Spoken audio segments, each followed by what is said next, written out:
Facebook पे डाल दी। अरे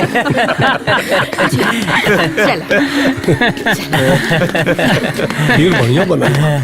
खा ले ला भैया।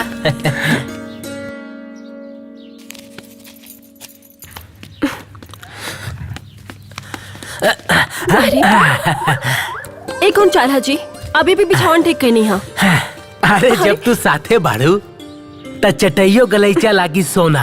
अरे कुल छोड़ा बिछौना बिछौना। देखी जी हमार मूड ना बिल्कुल ठीक नहीं है। काहे?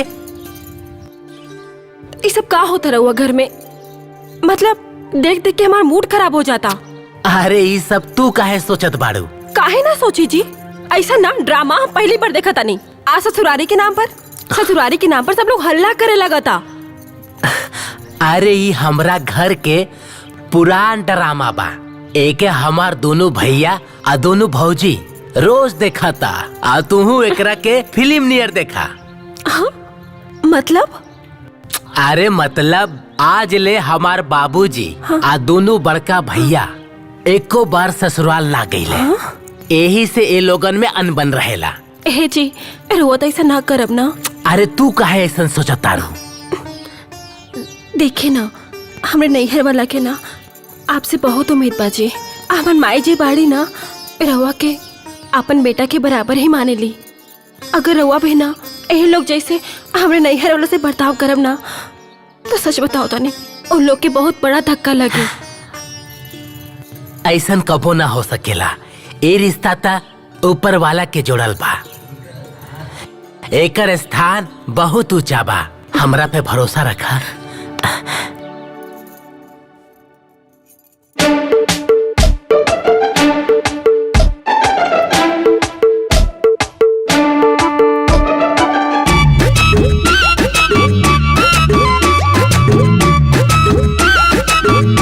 छोड़ी ना।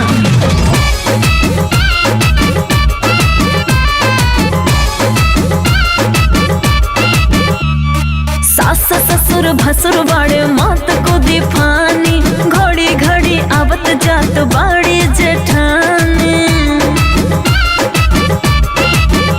ए जी सास ससुर भसुर बाड़े मात को दीफानी। घड़ी घड़ी आवत जात बाड़ी जेठानी। बने अभी हम नया नहर कनिया।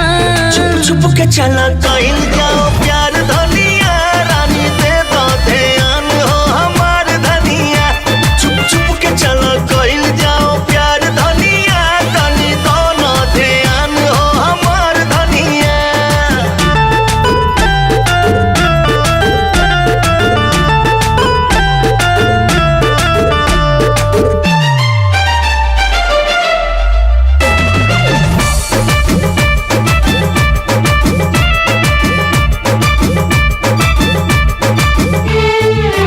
घरवा में काम बा बड़ी ताम झाम बा। हर काम के गो टाइम होला।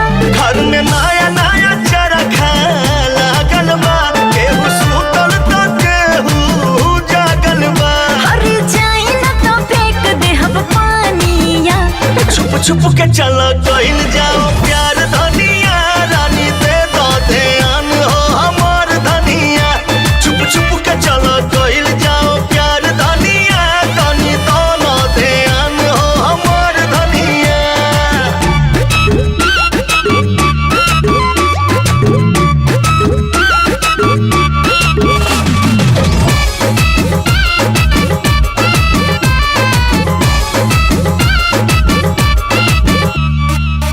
किनियो ले जाए बजे कतहु छुपाए बजे। केहू न केहू त कइबे करे। देख के खाना पीना रानी आवाना। एने ओने के झंझट लगावाना। और ठीक नहीं लागे ई रोहानिया। छुप छुप के चला कइल जाओ प्यार धनिया। रानी दे दो ध्यान हो हमार धनिया। छुप छुप के चला कइल जाओ प्यार धनिया। तनी दोनों ध्यान हो हमार धनिया। दिन रात खाली प्यारे सूझेला।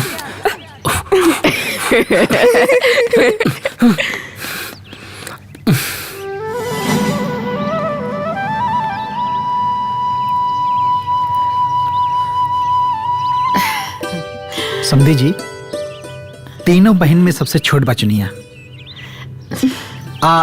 सिंपी ना जाई तो ओकर जन्मदिन अधूरा अधूरा लगी। जाय दीना जी, छोटकी दुल्हन के भी अच्छा लगी। अरे भाई आजकल तो आयल गईल आम बात हो गईल बा, हैं? का लखन? बाबूजी तो ठीक है, अब दुल्हन के विदाई के तैयारी करा लोग। ठीक बा। माई हम इतना दिन बाद नहीं हरे जाता नहीं, अगर इहो के साथे साथे ससुरारे चलती तो हमके बहुत अच्छा लगे।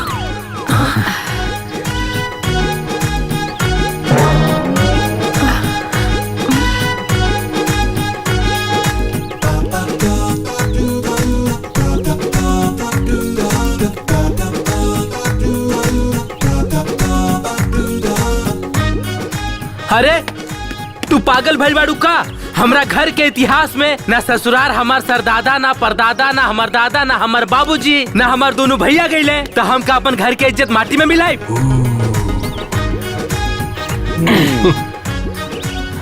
हमारा खानदान में ना ऐसन भइल है ना होई, तोहरा का अकेले ही जाए के होई।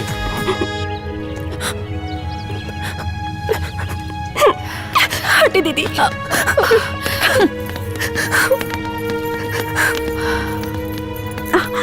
ई भी उ दोनों जैसन कमीना हो गई नी। आज तक ही घर के लोग कोनो पतों के सुख देले बा जे सिंपी के दे दी, सब एके थाली के चट्टा बट्टा बाड़े। अच्छा तू लोग ये सब छोड़ा और छोटकी दुल्हन के जाए के तैयारी करा जा।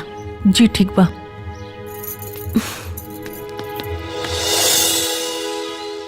अरे समझी जी, रहुआ तो कुछ लेबा ना कहीं नहीं। मीठा कचौरी है, खाई खाई, चाय पी आराम से, चाय पी आराम से, और बिटिया का विदाई करा के ले जाए।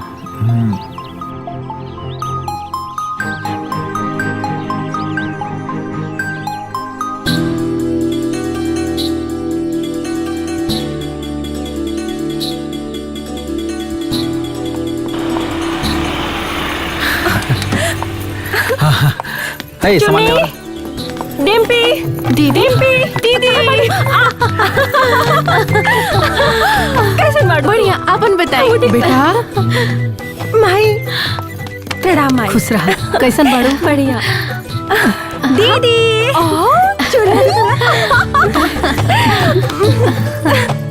कैसन बाड़ू तू? दीदी जीजाजी ना आइले? नहीं खेलता जीजाजी। माई ठीक बाड़ू ना? काहे ना आइलन?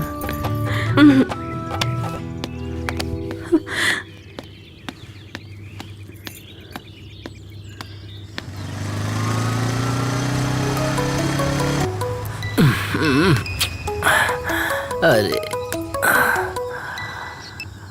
हेलो जीजाजी। हाँ साली जी। अगर हमारे बर्थडे में ना आई नी ना तो ठीक ना हुई जीजाजी। अरे तार दीदी तक गईल बाड़ी ना। दीदी दीदी होली और जीजा जीजा, हम अपन सब सहेलियन के कह देले बानी, और वो ना आइब तो हमार कितना इज्जत जाई जीजा जी। आपके आगे की पड़ी। अरे हमार बात समझे के कोशिश करा चुन्नी। हमरा के कुछ नहीं के समझे के जीजा जी। अगर रुआ हमार बर्थडे में आइब केक लेके तो हम केक काटब, अपन बर्थडे मनाइब, ना तो हम अपन बर्थडे ना मनाइब। सब आपके ऊपर बा। रखा तानी। हाँ हेलो हेलो हेलो चुन्नी। हे भगवान, साली के दिल भी ना तोड़े के बा और ससुराल की इज्जत भी रखे के बा। अब हम करी त का करी, कोनो न कोनो जुगाड़ करे के पड़ी।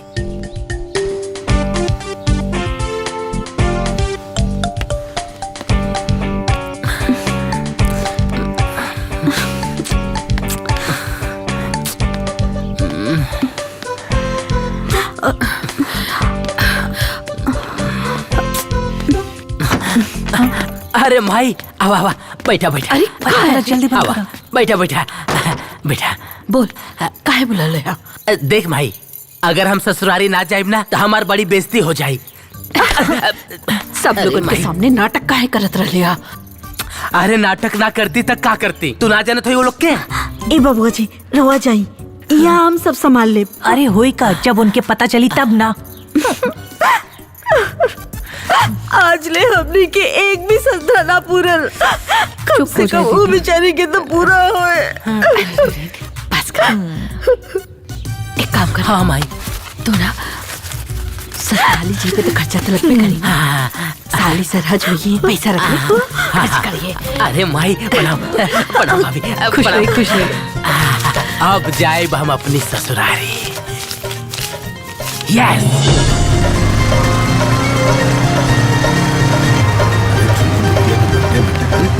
ए डिम्पी ये चुन्नी देख तो जीजा हलवा। अरे दामाद जी जीजा जी खुश रहा खुश रहा। जीजा जी आ गई नी। थैंक यू पाड़ू ना। थैंक यू जीजा जी आइए अंदर चले जाओ, चलिए अंदर चलिए। Happy happy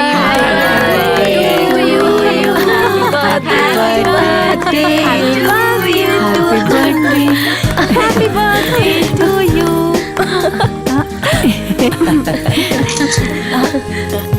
happy birthday. अरे बाहर मेहमान लोग इंतजार करते रहे, चल के वहाँ लोग के केक को खिलावा लोग। अरे माता जी आप चिंता मत करी, आपके दामाद आ गइल बा उस सेवा करब के एकदम सब ठीक हो जाई।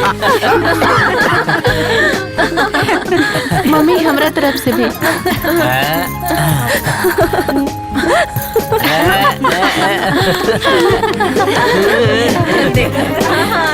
अरे अब हो गई ना, चल के बाहर देखा लोग मेहमान लोग के। चलो। डिम्पी ले चला। चलो भाई केक खाए के मिल चलो जा। आवा आवा। अरे आवा आवा। दाहिने दा। प्रणाम बेटा हाँ, यहाँ। प्रणाम। हाँ, यहाँ रोदा। हाय इनके। दा ले। हाँ दा इधर दा ले। हाँ। अरे ये लोग के भी दा।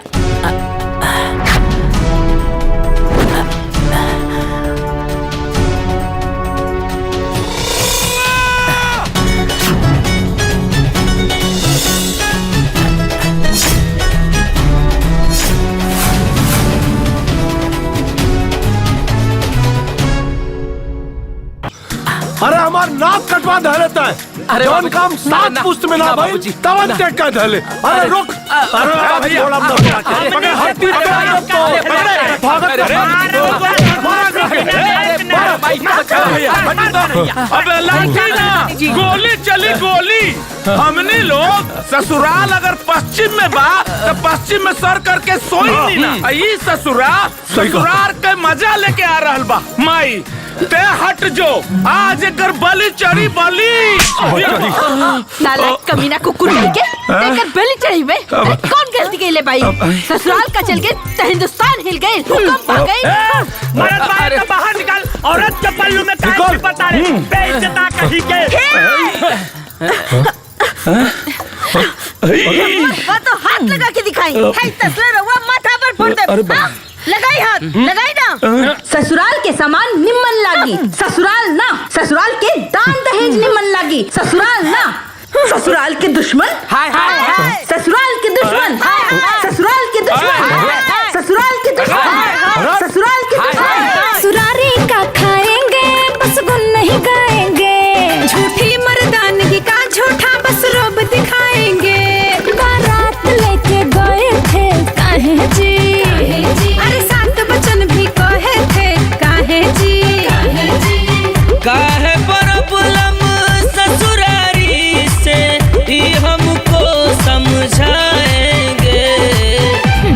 समझाएंगे इनका मुंह है जो बताएंगे। बाबूजी ससुराल के दुश्मन, देवर जी ससुराल के दुश्मन। अरे भासुर जी ससुराल के दुश्मन।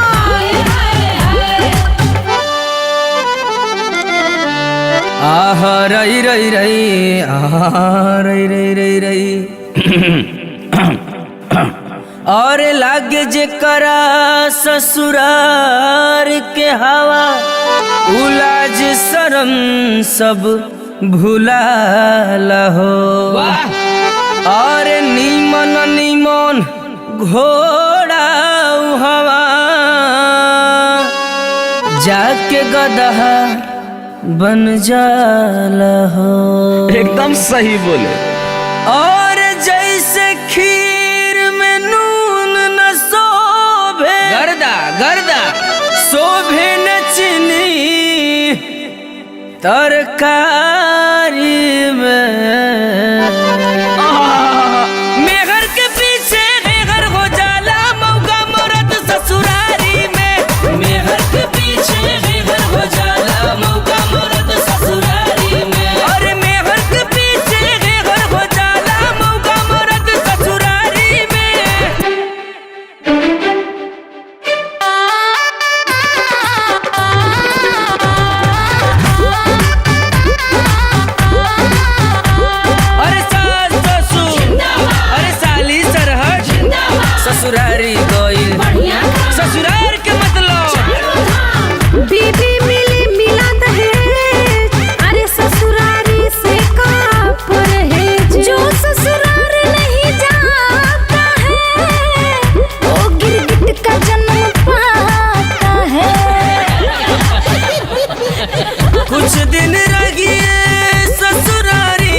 बतियाएंगे। ई का बतियाएंगे? बाबूजी ससुराल के दुश्मन, देवर जी ससुराल के दुश्मन, अरे भसुर जी ससुराल के दुश्मन।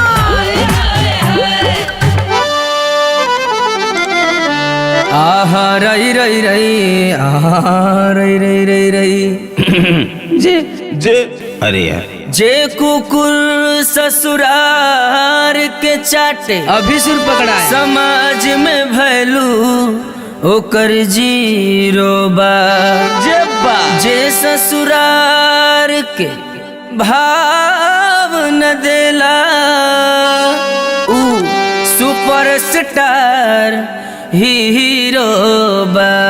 का हो ठीक कहता नहीं ना? क्या बात है, क्या बात। और भेड़ा के गोल में बोका न शोभे, बैल न शोभे घोड़ा गाड़ी में। पैसा कमा के बहरा से उतरे मौका मरद ससुरारी में। मेहर के पीछे मेहर हो जाला मौका मरद ससुरारी में। और मेहर के पीछे मेहर हो जाला मौका मरद ससुरारी में। ससुरारी एकता जिंदाबाद जिंदाबाद। मेहरारू मंडली मुर्दाबाद मुर्दाबाद। हमनी के नहीं हो जिंदाबाद जिंदाबाद। ओ तो हमनी के ससुरारी मुर्दाबाद मुर्दाबाद। जिंदाबाद जिंदाबाद मुर्दाबाद मुर्दाबाद। जिंदाबाद जिंदाबाद मुर्दाबाद मुर्दाबाद। जिंदाबाद मुर्दाबाद जिंदाबाद मुर्दाबाद। जिंदाबाद मुर्दाबाद जिंदाबाद जिंदाबाद जिंदाबाद जिंदाबाद।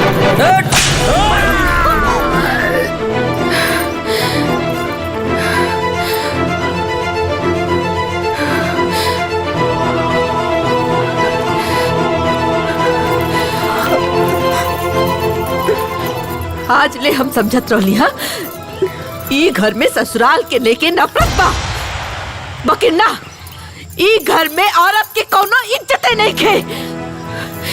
रउआ के ई थप्पड़ बहुत भारी पड़ी। माँ जी माँ जी माई माई माँ जी माँ जी माँ जी माँ जी माँ जी माँ जी माँ जी का करता नहीं? माँ जी माँ जी मत जाए। माँ जी माँ जी तू लोग चुप रहा। हम जब से ही घर में आईली इनका जौन परंपरा रहे ओकरा के निभैली, यहाँ तक कि अपने लइकन के भी उहे सिखौली कि इनकर परंपरा के रखे चलावे। हमरा घर में हमर माई बापूजी तरसत रह गईले, लेकिन कब्बो इनके जबरदस्ती ना कैली जाए खातिर। हमरा का मिलल हा एक थप्पड़। माँ जी माँ जी हम करता नहीं ना। हम बात उनका से बात करता नहीं ना। दीदी कुछ बोला ना। माँ जी सुनी ना। एक बात सुनी ना। माँ जी रुकी ना। माँ जी अब हमरा के केहू नहीं के रोक सकत।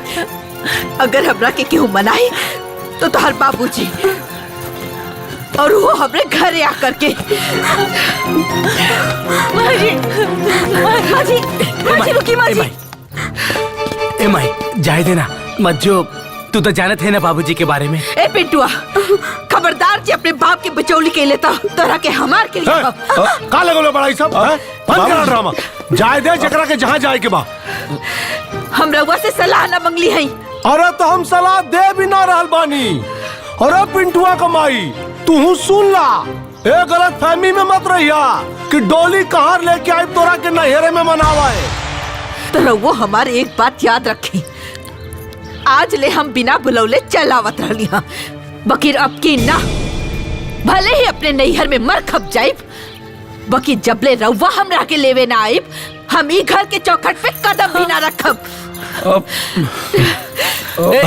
माँ जी माई अरे सुना। हे माई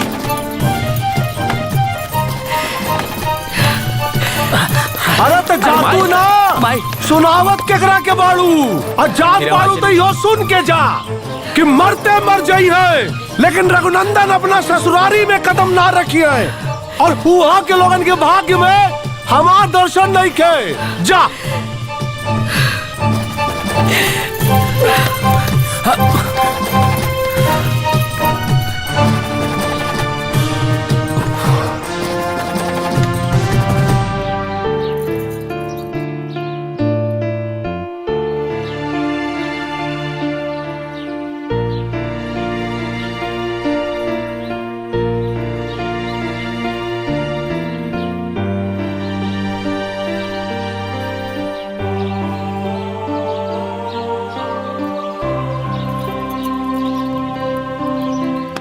अरे चाय बना ताकि बीरबल का खिचड़ी कितना टाइम लगी बेटा?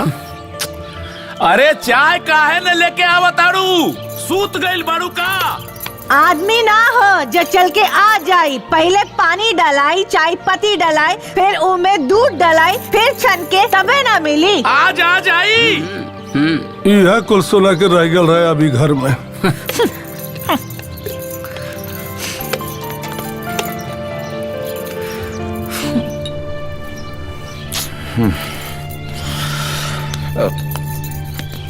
ली हाय ली बाबूजी, लो भैया। सुनी ना हाँ हमरा के कुछ कहे के बा। ये जो चाय के नाम पे अंदर उतना बड़ा कविता सुनैले रहलू, वो हमरा से परमिशन लेके सुनावत रहलू। हाँ जे अभी पूछा तारू, बोला जे बोले के बाद सुनता नहीं। अगर माजी ना आई ना तो हमनियों के अपन नैहर चल जाए जा। वाह भौजी वाह वाह वाह। ही भाई ना महिला पावर, नारी सती जिंदाबाद। चुप, तू लोगन के दिमाग खराब बका? अब ही तो थोड़ा थोड़ा खराब भइल बा। अगर पूरा खराब हो गई ना तो सब खराब हो जाई। अगर एक बात में बात ना समझ आई ना तो दोबारा सुन ली। अगर माँ जी ना आई नहीं तो हम नहीं अपन नैहर चल जाए। चला मुन्नी। अब बाबूजी अब का होई का जाके अपना माई के लिया वसन। मतलब? अरे गधा, हम ससुराल ना जा सकीले, हाँ तो हनी तो अपने ननिहाल जा सकेला ना। हाँ चाचा चाचा तुम्हार मोबाइल बजता।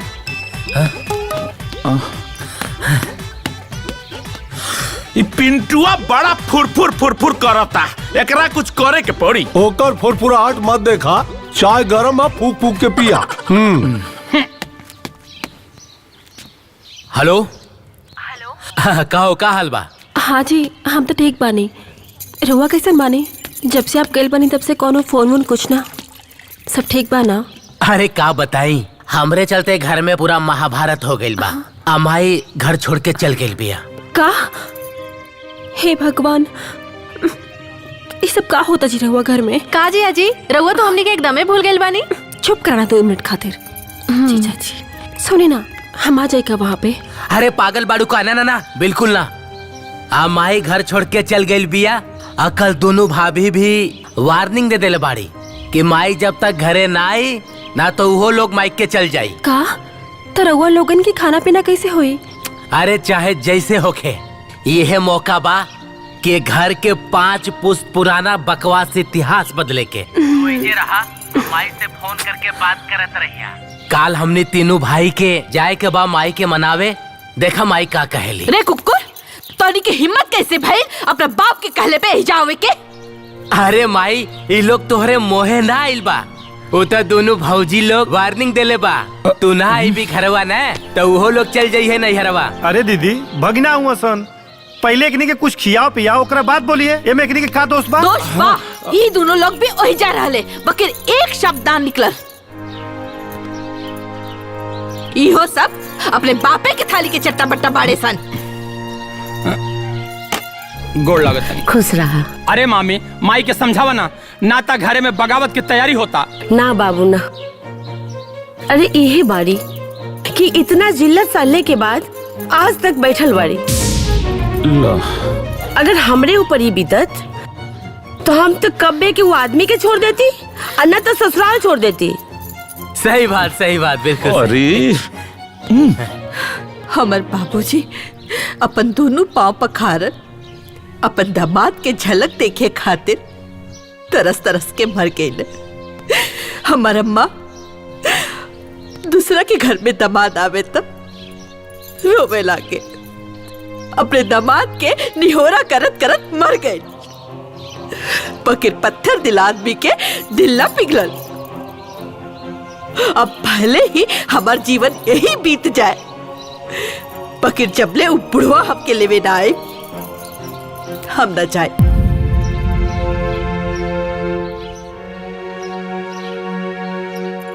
अब तो हनी लोग जइबे इजा से कि लाठी के मार खाइबे। माई माई अरे तू लोगन चाय पानी पी के जाइबा कि खालिए पेट जाइबा? तो अरे फोन ले बाबू ले। रवा लोग तब तक चाय पी ली। हाँ बबुआ जी बोली। बड़की भौजी, अरे ये कहते कि तू लोगन के रास्ता साफ हो गइल बा, हमारी नहीं खे आवत। तू लोगन तैयारी करा अपना नैहर जाए के, ना? ठीक बा। का भइल भाभी? कुछ ना मुन्नी, सामान बांध अब नैहर चले के। ए पिंटू ई का कहले हरे का बोल देले हो? वह जोन करे के चाहिए। हैं? हमनी के घर के दरवाजा के आगे दुद्दू को गाड़ी भैया ए केहू मेहमान आइल बा का हो? कौनो मेहमान नहीं खे आइल। हमनी अपना अपना नैहर जाता नहीं सन। कहले रानी ना कि माँ जी ना आई है तो हमनी अपन नैहर चल जाए। जाता नहीं जा। पगला गइल बाड़ू। चल ए तू घर के धर्मशाला बुझले बाड़ू कि जब मन करे आईबू और जब करे मन चल जेबू। दिमाग दुरुस्त बाकी नो। हट जाए सामने से, ना तो बहुत बुरा हो जाए। अरे परदादा लोगन के दहेज ना मिलल रहे तो ड्रामा कैले रहन, पर रउआ लोगन के मिलल रहे ना, फिर काहे ड्रामा? ते अतला जबान का मर्दवा लोगन, ये तो पहले ही से प्लानिंग रहे कि माई ना आई तो दोनों भाभी लोग अपना नैहर चल जाए। आज के रंग बदली दुनिया में भाभी लोग अपन वादा निभावता। वादा? हे बाबूजी, बाबूजी, और गाड़ी में बैठा। तू ऐजा अपन खानदान के साथ सुतल रहा और ऐजा लोग अपन वादा निभा रहल बा। बाबूजी, बाबूजी, उठी देखी का होता, देखी का होता? अरे हमने के मेहरारू घर छोड़ के जा रहल बिया, कुछ करी। कुछ करी? अरे तोहनी का मेहरारू तो हम का करब रे? तोहनी संभारा, हमसे तो अपन मेहरारू ना संभरल, नहीं अरे भाग गइल। तोहनी कुछ कइला? ए भाई शेख, अपना अपना देख। हाँ अपना अपना देख। अरे जा, अरे अरे अरे रुका तानी लोग, रुका। अरे तो जा तारू तो जा, ई मत सोचिया कि हमनी बुलावे आइब जा। याद रखिया, जौने गोड़े जा ताड़ू ना वही गोड़े आवे के पड़ी। सुने ताड़ू ना?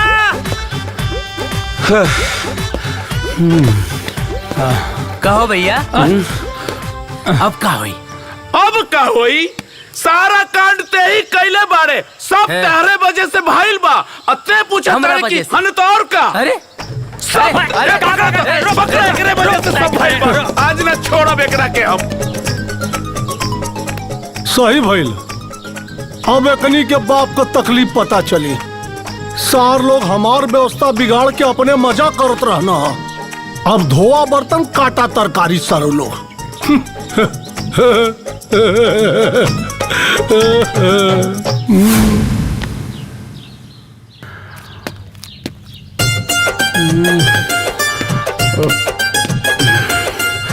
हाइली बाबूजी, ये पगला लोटा काहे लेके आइल?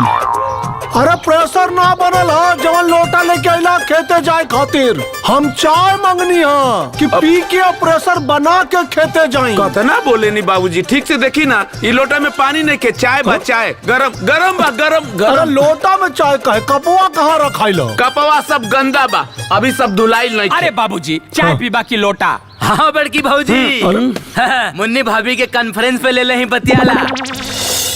अरे ना ना ना, हम ए बदे फोन कहनी है कि तू लोग बढ़िया से पहुंच गलू ना। हाँ हाँ, बहुत बढ़िया से पहुंच गई नी। खाना वाना खा पिए लोगन आराम करा। अरे नैहर में बानी ता आरामे आराम बा, यहाँ कौन काम? और वहाँ सब लोग ठीक बा? ना ना ना, यहाँ के चिंता करे के जरूरत ना बा। यहाँ सब एकदम मस्त बा। ठीक बा ठीक बा बबुआ। ठीक बा, प्रणाम। ठीक बा। सब लफड़ा के जड़ ते ही बाड़े, तोहरे वजह से सब भइल बाई। एक रहिया मार के हाँ, अच्छा हमारी कहानी बाबूजी के माई के ऊपर हाथ उठावे के हैं? हमारी कहानी महिला के सम्मान पे ठेस पहुंचावे के हैं? जाके नौकरी का जमीर हो गई क्रांति। अरे पिया लोटा में चाय, ला जीवन के मजा, धुआ मजा। अरे बेटा, क्यों रहे चाहे ना, लेकिन ये रघुनंदन झुकेगा नहीं साला। कब दो बेटा, कब दो जाके, साला साली मत कर। जो अरे यार, जो ने लोटा के लेके खेते जात रानी हो, वही लोटा के मुंह लगावे के पड़ा था। बाबूजी हाँ, कपुआ नहीं के मिलत तो अपना मेहरारू के फोन करके पता कर ले बेटा।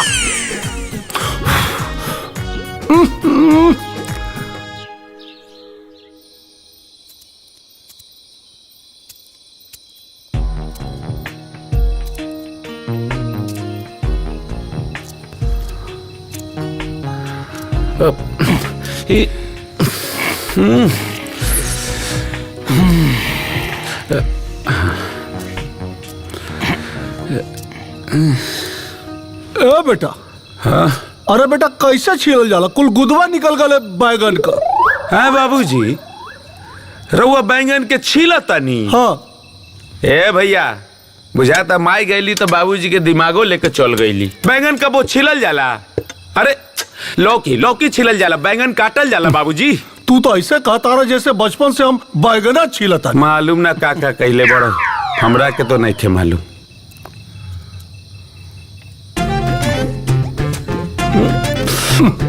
कैसे क्या हो गया देखते देखते। रे पिंटुआ, ई का होता रे? अरे भैया रील बनाओ तनी। हनु हमरा के बेवकूफ समझता रे। रील बनेला ना बाबूजी तो गाना मोबाइल के अंदर से आवेला, ई मुंह से गा रहल बा, मतलब हमने के बेइज्जती कर रहल बा। ये सब करबे, बंद कर मोबाइल सोबाइल। रील बाबू, जे हाथ बटाए वही खाना खाई। देखा, हमके खाना वाना ना बनावे आवेला। तो सुन ले बेटा, लखना सही कहता, जे बनाई वह खाई और जे ना बनाई उपवास रही। हमनी के धौस दिखात रहनी है लोग। अरे जौना गांव में मुर्गा ना होई, वो गांव में सवेरा ना होई का? तू लोग ही समझ ला बेटा कि आज से हमनी का जोगी का जीवन शुरू हो गया। एक मिनट। तोहनी लोगन के बियाह भइले सालों साल हो गई, तू लोगन तो समझ ना पावला। ता हमार बियाह था भाई जुम्मा 8 दिन भइल, हम कैसे समझ ले? हाँ साली जी, का हाल बा? का जिया जी, रउआ तो हमने के एकदम भुला गेल बानी। हमने के याद ना आवेला, कब आई रउआ ससुरारी? हेलो जीजा जी, हमने की आवाज आवता? जीजा जी हेलो जीजा जी बोलत कहीं? साली जी, हम तोहरा के थोड़ा देर में फोन करता नहीं। अच्छा ठीक बा। का देखा तड़ाक फाड़ के? हाँ, तोहनी लोगन के तो ससुराल से फोन आवेला ना है? कहे कि तू लोगन ससुराल के आतंकवादी के अड्डा समझेला। हनु तार साली के घुरत रहनी हो। अरे साली के आवाज ना सुननी हो, तार साली की आवाज सुननी तो हो जा तार साली खिया गई का? इस साली घर वाली बंद ना करवा, लोग बंद करा, बस कुछ नहीं, पेट में चूहा कूदा था। खाना बनाने की तैयारी करा। अभी तक ये कालू नहीं खे छिलाल, खाना का खाक बनी। अरे भैया, पहले प्याज न छिलल जाला, फिर आलू है बाबूजी। हाँ। इनकरा देखी। हाँ? आटा गुना तारे बिना पानी मिला के।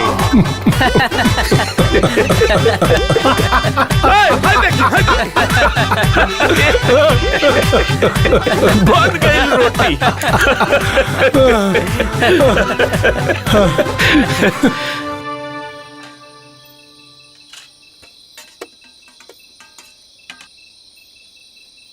आहा, देखा मैं तो बहुत बढ़िया लगा था कड़ी है। बढ़िया, हमार तो एकदम पसंदीदा। कर नमक ना डाले का? डलनी हाँ, तनिको नमक ना कड़ी में। अच्छा अच्छा लेके आओ तनी और नमक लेके आओ तनी। रोटियों लेते ही है। अच्छा रोटियों ना आई अभी। हाँ भुला गए मर्शद ओहो देखा मैं इतना बढ़िया लगा था, नमक का ना डल है हमें। आपके पसंद आ और बहुत पसंद। हाँ हाई आ गई रोटी। हाई बा नमक डाल डाल जल्दी नमक डाल। डाला तनी एक चम्मच डाल। 1 चम्मच ठीक बा। ना समझ में आता। ना समझ में आता और डाली और डाल देनी। बिल्कुल पता ना चला तारे और डाल। ओहो कितना नमक डाली बाबूजी। हाई लो और डाल देनी। हाँ बाबूजी बुढ़ौती में पगला गए बड़ा का चाटा तेजा बड़ा नमक को डलावत बड़ा तोरा कभी समझ में नहीं क्या होता कन्हैया। अरे तो पहले न बताओ कि चाहत रहे। अच्छा अच्छा छोड़ रोटी दा। हाँ बस करियाला बाबूजी। हाँ थोड़ा सा कड़ी ले ला मिला के लो। हाँ ठीक ठीक हाई लो रोटी।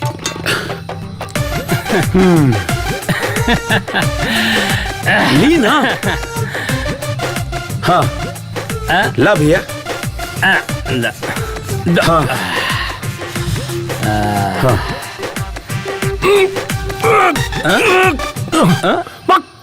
रोटी हो कि चमड़ा रो। आटा ये गुल्ले बड़े। अरे आटा हम गुदले रहनी बनौले ता तू रहला। तो हम का रोज रोज रोटी बनाओ तो हटाओ कल छुलिया दे। कल अरे बाबूजी कहाँ तोड़ा तनी दांत से खाई ना। दांत से तोड़ी ये सब का करो तनी खाई। हाँ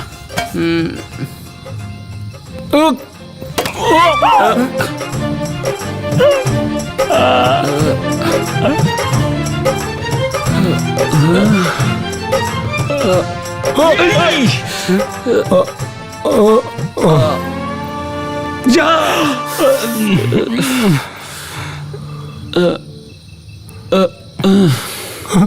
करे तो हमारा औलाद बड़ा की दुश्मन रे। ऐसा रोटी बनौला हाँ कि बाप का दांत टूट गल काटे में। अब तो रोटियां खा कड़ी कुल हम लेके जाता नहीं और हम ही खाई। पता ना कैसा सन खाना बनौला हम। अरे अब बुढ़ौती में यह सब दुर्गति हुई। खाई खाई भैया खाई।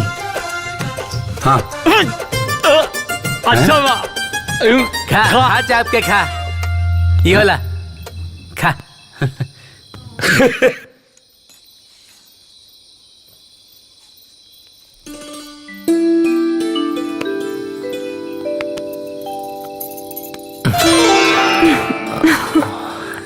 तू यहाँ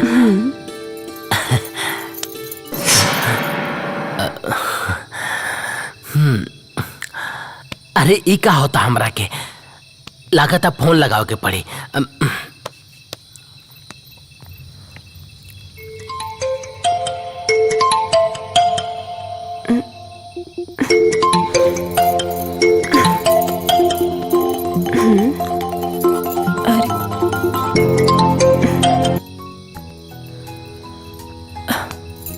अरे का बात बजी। अरे यार का बताई तुहार बहुत याद आवता। इतना बेचैनी का है जी। अरे का बताई हमरा चारों तरफ बस तू ही तू नजर आवत बाड़ू। हमके तो लागत कि पागल बनाते ले बाड़ू। हमके कोनो बीमारी हो गई बा। Control control. अरे का कंट्रोल करी। जितना बढ़िया ससुराल मिलल बा उतने ज्यादा दुश्मन मिलल बाड़े। मन करता कि उड़ के चली आई। अच्छा वैसे मन बना लेना तो ससुराल दूर नहीं के। ऐसा ना कि ये सब बोल के और ही तू बेचैनी बढ़ाओ तड़ू। तू फोन रखा ना तो हम कंट्रोल के बाहर हो जाए। अभी फोन पर बतियाए तो और मूड खराब होई। यही से फोन रखिए अभी। कल सुबह बात कर जाए। ठीक है बाय।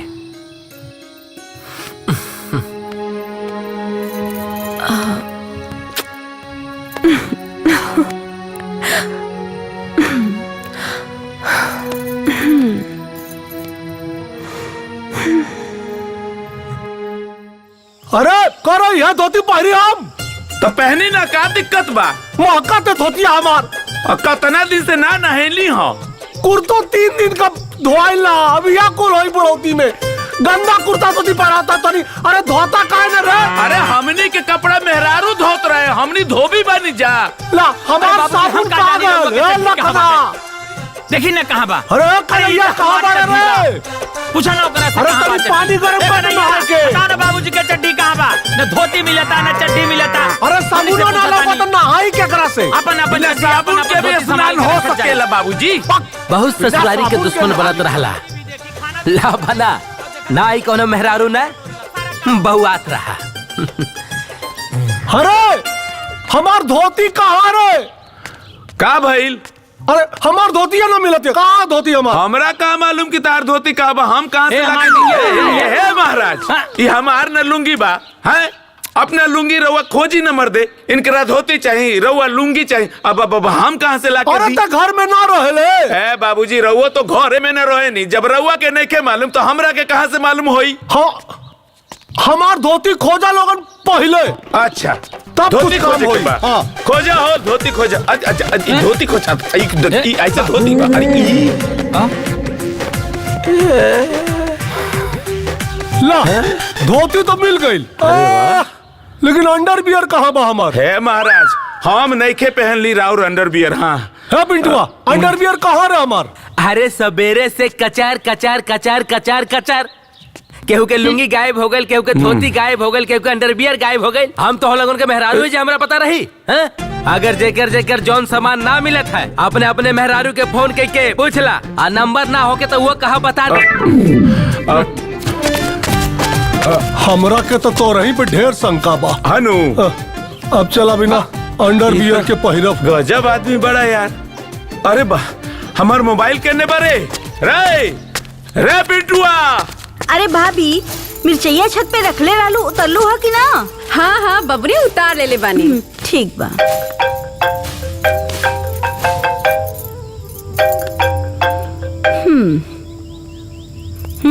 हेलो चाय पियब? बड़ा नीमन बनल बा। चा तोहरे चाय बिना हमार प्राण ना निकल जाए। पहले बताओ हमार लुंगी कहाँ बा? अभी ना हम रउरा घरे नहीं खी त इतना बात करतनी। अगर जाने के बा ना कौन सामान कहाँ बा तो हमरा घरे आवे के पड़ी, मतलब ससुरारी आवे के पड़ी, समझली? हे हम पूरी जिंदगी अपने बाबू के चड्ढी में गुजार ले, लेकिन ससुराल आवे के तोहार सपना कब्बो न पूरा होई, बुझलो? तो रही अपना घर पर। आप समझ में आइल? हमार अंडरवियर पहन के ही ससुरा घुमा था। हम झूठा ही कन्हैया पर शक करतानी है। यहाँ आओ लखना। अरे हम पूछा तानी कि हमार पीला वाला फाइल कहाँ बा? हमके नहीं के पता। अरे तहरा के नहीं के पता तो केकरा के पता? हमार सारा फाइल तू ही ने संभाल के रखत रहलू हा। जल्दी आवा घरे। हम ना आई, तोरा के आवे के हता। सुना, हम तो एजा ना आइब त ना आइब। हाँ हाँ तो मत आई ना, के रहुआ खातिर आरती लेके बैठल बा। तो ठीक बा, हम अपन व्हाट्सएप स्टेटस पे लिख देता नी कि हम तुझे भूल गए। हाँ तो हम लिख देता नहीं, हमार पति झूल गए। हेलो। अरे यार हमर पीला वाला फाइल कहाँ बा?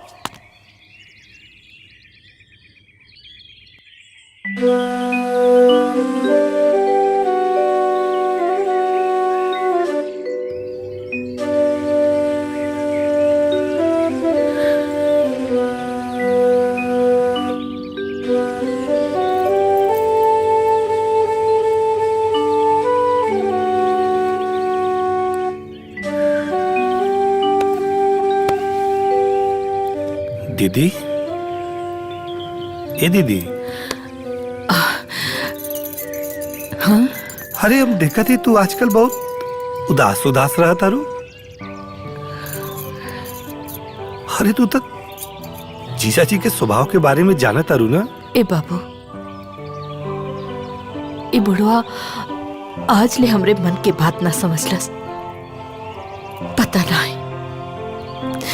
पता नहीं कौने माटी के बनल बा।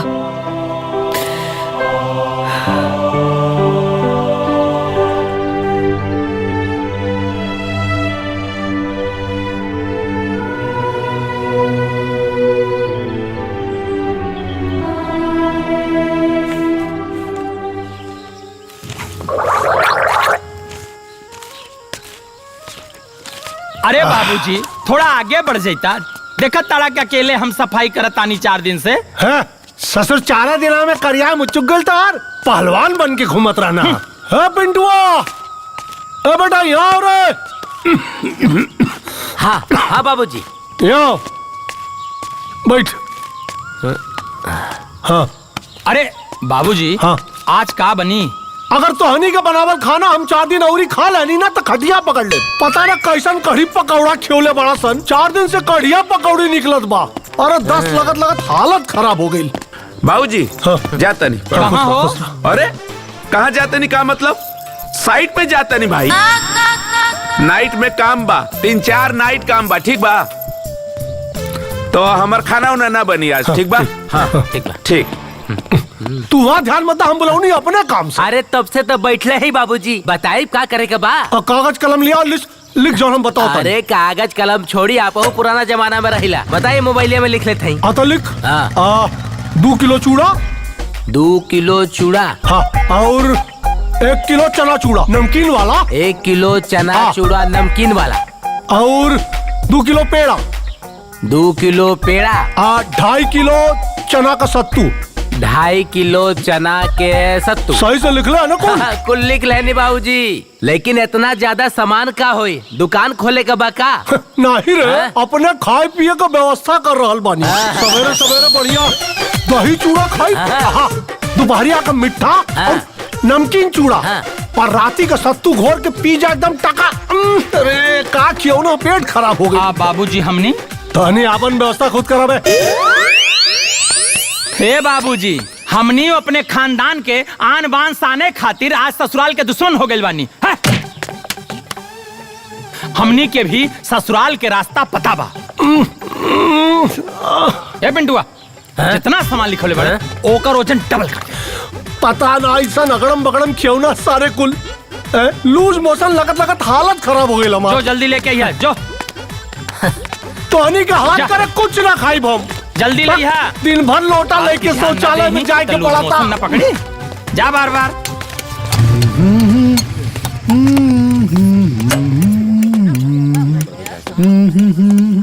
हे गंगाधर भाई तने 1 किलो पेड़ा लिया हुआ था। अच्छा ले आओ थे। हाँ।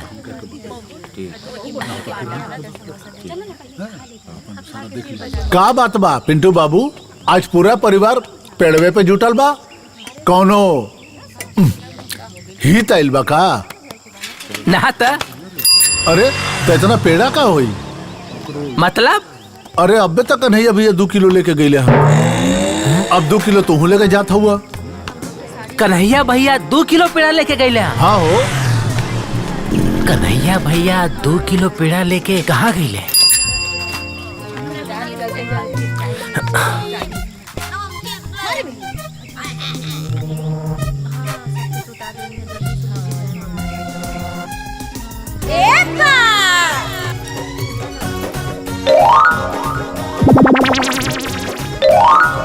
ओहो एक कन्हैया भैया 2 किलो पेड़ा लेके ससुरारी में मजा लेता रहे। ससुराल के नमक में बातें कुछ और होला। का लिट्टी बनौले बड़ू। आहा मजा आ गई।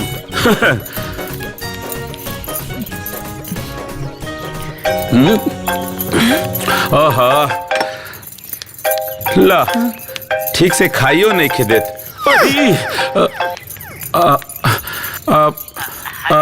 हेलो। अरे हाँ भैया कहाँ बड़ा? साइट पे बनी। मजदूर लोग के साथ बिजी बनी। हाँ। अरे ये कहत रही है कि भाभी के फोन करके काहे ना बुला लेता हुआ? बाबूजी कहत रहे भाभी के तो नाम मत ले। हम तो हर भाभी के तलाक देवे वाला बनी। अरे ये कहत आनी कि ससुररिया काहे ना चल जाता चोरी चुपे? के देखा था? खबरदार जेते ससुराल के नाम ले ले। हमार नजर में ससुराल मतलब पाकिस्तान होला। भाड़ में गई ससुराल अब भाड़ में गई तहार भौजी। अच्छा तो मतलब ना जाइबा? अरे कहनी ना जाइब ना जाइब ना जाइब। पक्का ना जाइबा? ना जाइब। अच्छा ठीक है, मत जा, इकुल हटावा। उ जे बगलिया में नीलकी बल्टिया रखल बा ना, तनी उठाई के देता। अच्छा नीला वाला का काम बा रे?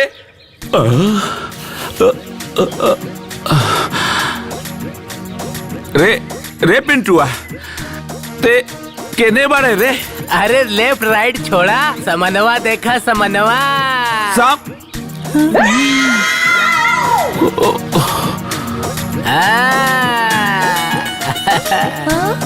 वाह भैया, ससुरारी जिंदाबाद।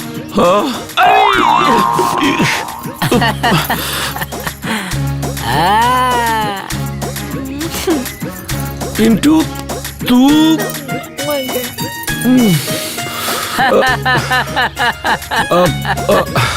बाबूजी। अरे पिंटू, अरे पिंटू बाबूजी के डर रे। अरे बाबूजी पिंटू रुक रुक रुक पिंटू, अरे रुक तो सही। अरे हमारे बात तो सुन एक बार। पिंटू अरे कुछ ना सुना। पिंटू अरे करी डे नाइट का बात तो सुन। एक बार हमारी बात सुन ले भाई। बाबूजी के बताए भाई, हम आजम ना बाबूजी के ना। तू क्या करत हो भैया? ना बाबूजी के ना बताइए, बाबूजी के ना, बाबूजी के ना। अब देख, अल्लाह अब देख, पिंटू देख, ऐसा मत कर, बाबूजी के मत बोल यार। देख हम तहरा हाथ जोड़ता नहीं, तोहर बड़का भाई के कसम, तहरा माई के कसम, तहरा मेहरारू के कसम। देख हमारी इज्जत बचा ले, बाबूजी के कुछ मत बोलिए ना तो मुंह पे करिखा मला जाई। अगर अपन इज्जत चाहता रहा हाँ तो हमारे को काम करे के अरे 10 गो काम करता नहीं, बोल का काम बा? 10 गो काम कर दे, बोल। हमरों के ससुरारी जाए के बा। अच्छा तहरों के ससुरारी जाए के बा? हम पहुंचावता नहीं तहरा के ससुरारी। तू चल हमरा संगे, चल चल चल चल चल चल। अरे ऐसे ना, पहले बैठ के बात होई तब। अच्छा बैठ के बात करे के बाद चाय वाय पी के। हमारे ससुरारी में चाय बड़ा अच्छा बनेला, चल ना ससुराल में बैठ के बात कर जाओ। आओ आओ। बहुत बढ़िया चाय रहे नु, बहुत बढ़िया चाय बनौलू हो, पी के मन खुश हो गई। तब सेवा सत्कार में कोनो कमी न भाई। अरे सुना अभी मैं कमा वाला बतिया तो भईबे ना कर। कमावा वाला बतिया का? ससुरारी जाइब त मिठाई के खर्चा लगभग 700 रुपया लागी। आप मंजूर बा? हाँ मंजूर बा। एगो साला दूगो साली के 1000 के हिसाब से कपड़ा लेब त 3000 लागी। मंजूर बा, मंजूर बा।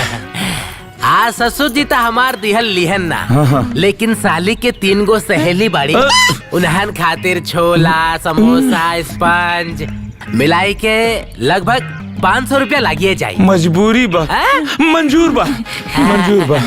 और जाइब त गाड़ी में पेट्रोल चाहबे करी ना, पेट्रोल कितना महंगा बा, लगभग 200 रुपया के पेट्रोलो लागी। कुल मिला के 4400, 5000 दे दो। मंजूर बा। अरे ये तो बाबूजी के फोन। बाबूजी के फोन मत उठा, पहले बात सुन ले। 5000 रुपया के बदला में हम तहरा के 10,000 रुपया देवे खातिर तैयार बनी, लेकिन बाबूजी के कुछ मत पता ही है। 10,000। हाँ अब बात कर। हाँ बाबूजी प्रणाम। अरे कहाँ बड़ा है? अरे कन्हैया भैया के साइड में नहीं बात करेली बात। अरे ना कन्हैया के लगे कैसे पहुँच गए? अरे कहाँ फंसा? बाबूजी चरण स्पर्श। अरे पिंटुआ तोरा लगे कैसे पहुँचल रे? अरे हम ही ओकरा के अपना साइड पे बुला ले बनी। दू गो साइड पे काम चलता नु, तो एगो साइड हम संभाले नी और एगो साइड पिंटुआ संभालेला। अरे लेकिन हमारा सामानिया का काम है। अरे वो पार्सल वाला पहुंचा दी घरे। हाँ ठीक है, तो बहुत जल्दी भिजवावे। तो हनी के हाथ का खा के तब ठीक है, चल रखा तानी। चल ठीक है, दोनों अपन साइड संभालता रहे। अच्छा भैया, हाँ ए साइड पे पहले भी आवत रहा का? ए बाबू, ई तो खाली बाप के मुंह पे मरद बनल रहे ना। हम वहाँ से जैसे हटी, इहो अपन ससुराल आ जाले। ई तो पूरा तुलसीदास बाड़े। वाह भाभी, थैंक यू। ना तू पेड़ा के स्टेटस लगाई तू, ना हम यहाँ पहुँचती ना हमार ससुराल जाए के रास्ता खुले। बहुत बढ़िया हो गई लो। भैया पैसा पैसा पैसा पैसा पैसा पैसा पैसा पाँच बस 5,000 10,000 तो बात भइल रहला ना। अभी हमरा लगे 5,000 बा। 5,000 गूगल पे दे दे। गूगल पे पक्का ना? पक्का पक्का पक्का पक्का वाह भैया अभी अब हम चलिए अपने ससुराल। हाँ हाँ हाँ ठीक ठीक। कहो का जरूरत रहे पेड़ा के स्टेटस व्हाट्सएप पे लगावे के? तहार स्टेटस के चक्कर में अभी 5,000 गई बा। 5,000 गूगल पे जाई। रसगुल्ला लगा दिया 25-50,000 के और लॉस हो जाई। ए जी सुनी ना। अरे जी सुने ना।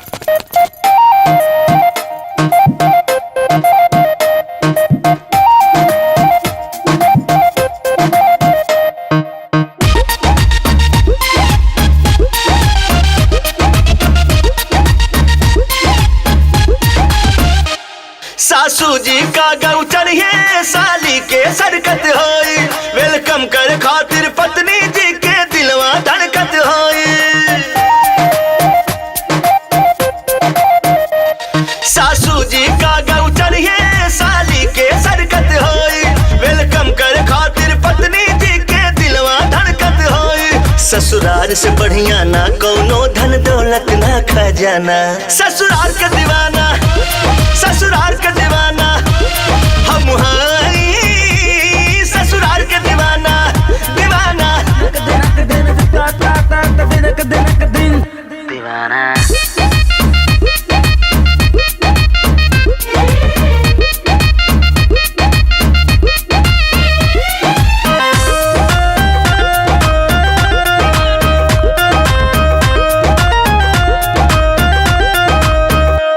ससुरारी के गोलगप्पा ससुरारी के जिलेबी ससुरारी के छोला समोसा मजेदार।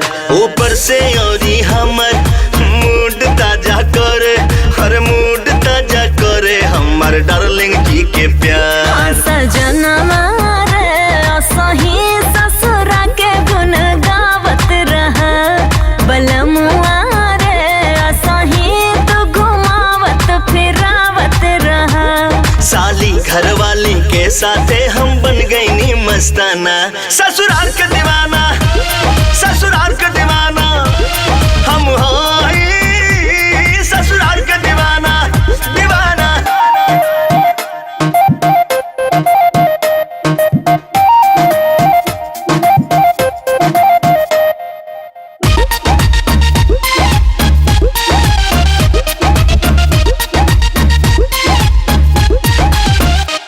ससुरारी के पान मसाला ससुरारी के चाय ससुरारी के प्यारी प्यारी साली के मजाक। अरे इतना सुख कहाँ केहू के मिले बड़ा नीमन भाग बाटे हमर आए हाय हाय। सजनवा रे सुन के बड़ाई अगर आइल हम बलमुआ रे तोहरा के पाके इतर आइल हम। अरे सही लागल रही अब ससुरारी आना जाना। ससुराल का दीवाना ससुराल का दीवाना हम हैं। ससुराल का दीवाना दीवाना।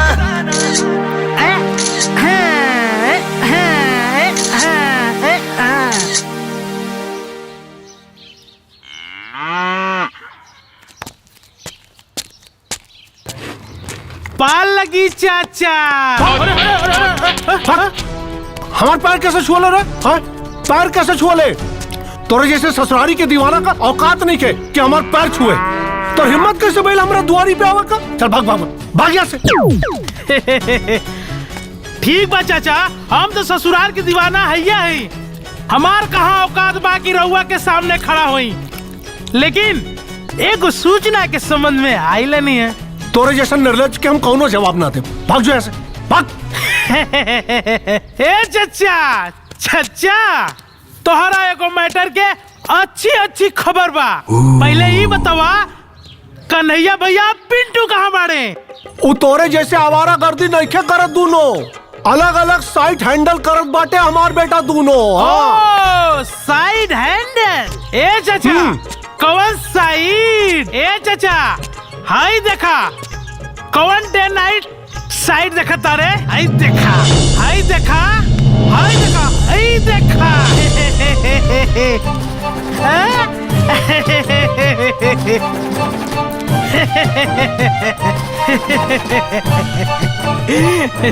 लाखन लाखन कहाँ गए बाबूजी? कन्हैया बाबूजी ससुराल में जवान 5 पुष्ट में ना भइल तवन आज हो गई। एक खानदान का इज्जत मान मर्यादा प्रतिष्ठा परंपरा सब ताक पे रख दिला दोनों लड़का। गाड़ी निकाल लाखन।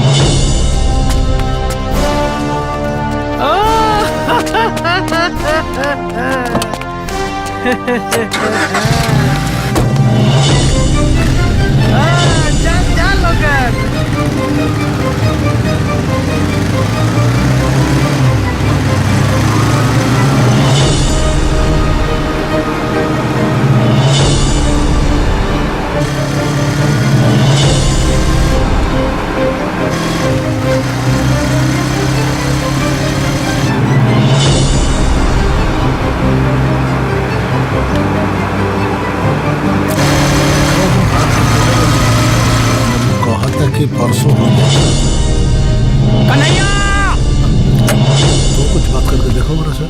हम तो कल फूल लगा ले रहे हैं। कन्हैया अरे के इतना जोर से चिल्ला? बाप रे अरे भैया बड़े पापा भैया तू ऐसा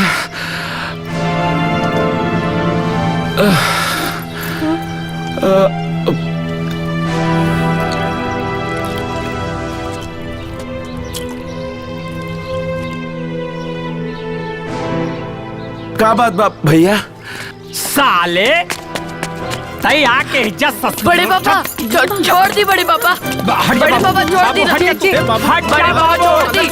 बड़े पापा भैया सुनिए ना।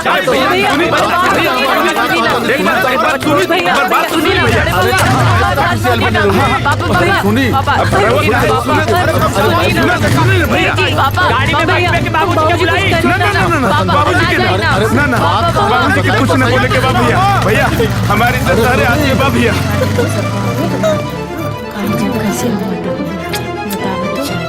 बच जाएगा।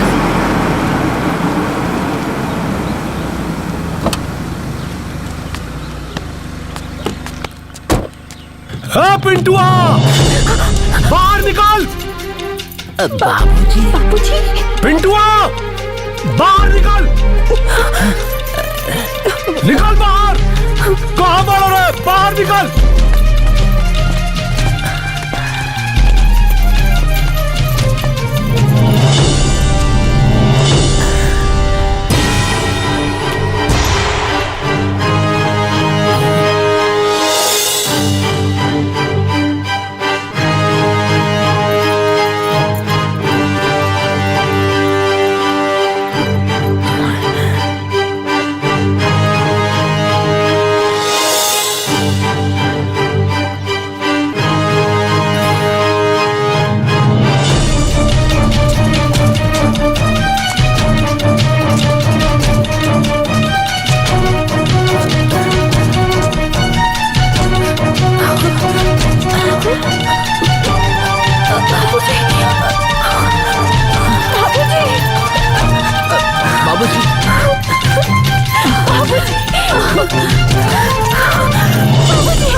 यह दिन देखे खातिर इतना कुछ सिखौला पढ़ौला रानी हो। हमरा मुँह पे काली पोत के अतः ससुरारी का मजा लेता रे।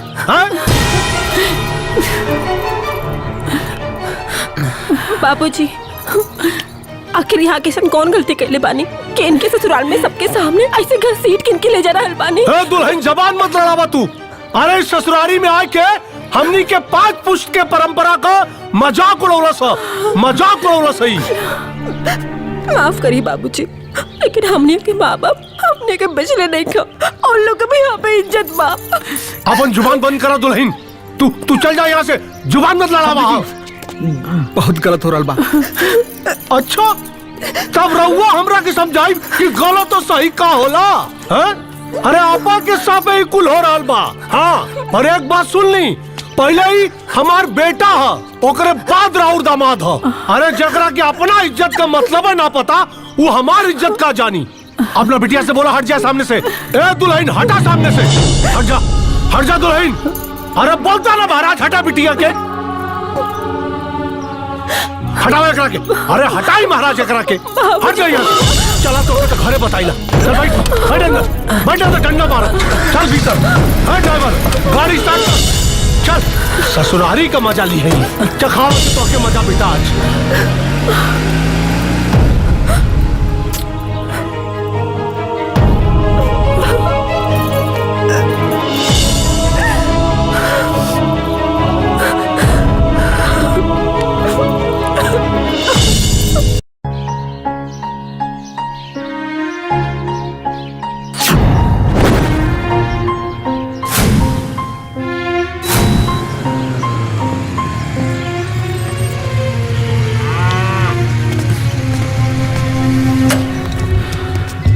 वकील साहब नमस्कार। वकील साहब का है इतना इमरजेंसी? आई कैसन बनी? आई कैसन बनी? ठीक है ना?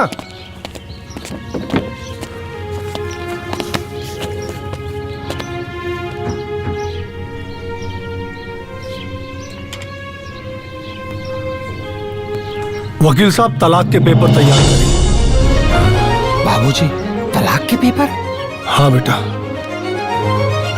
जो औरत सन हमरे घर के प्रतिष्ठा का सम्मान ना करे, ओकनी के घर में रह का अधिकार नहीं के। और हाँ वकील साहब, 4 तलाक के पेपर तैयार करना। 4 तलाक के पेपर? एक हमार और 3 हमनी के बेटा सन के। एक घर में 4 तलाक हुई। और हाँ बेटा, तलाक के नाम से घबरा मत तोहनी। सबसे पहले तलाक के पेपर पे तोहनी का बाप साइन करी, ओकरे बाद 2 लोग। कहे कि हमरा खातिर एक घर के प्रतिष्ठा से ऊंचा कुछ भी नहीं है। गर्दन कट जाई हमार, लेकिन अपने बाप दादा का नाक ना कटा देब हम।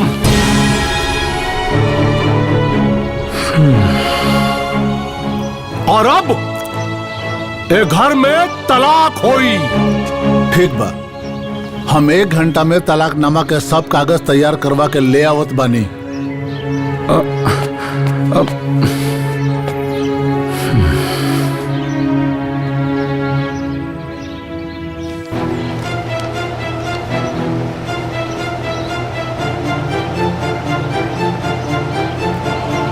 भले ही अपने नैहर में मर खप जाइब, बाकी जबले रउवा हमरा के लेवे ना आइब, हम ई घर के चौखट पे कदम भी ना रखब।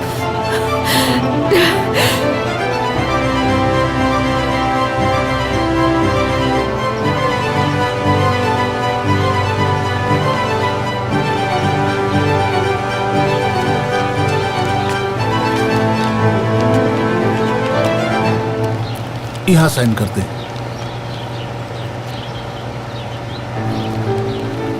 ससुरारी के नाम सुन के रउआ के काहे इतना मिर्चाई लागता? बानर का जाने अदरक के स्वाद।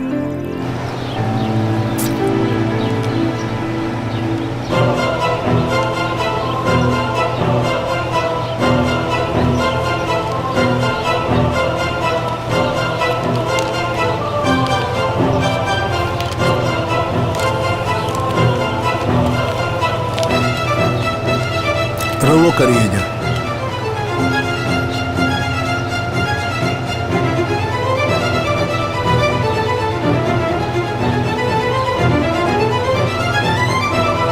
अब जबले हम इनकर पीठ पर चढ़ के इनके सर पे तबला ना बजाइब ना, हम ये इनसे बात ना करब। पीठ पे बैठबू, हमार पीठ पे।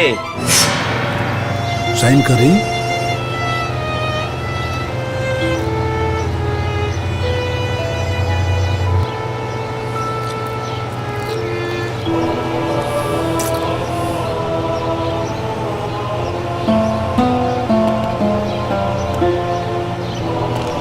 है पिंटू, पिंटू जा साइन कर दे, जा कर दे। क्यों?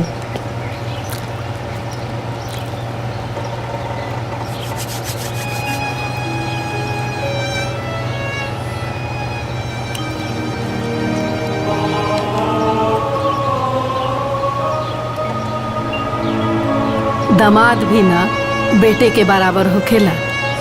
और जैसे सिम्पी हमार बड़ बेटी है ना, रउओ हमार बड़ बेटा है। जैसे बेटा के अधिकार अपना माई पर होखेला ना, वैसे ही हमनी पर और अधिकार बा। अरे माता जी, हम ब्याह के टाइम पंडित जी से 7 वचन निभावे के वादा कैले हैं और वचन हम निभाए।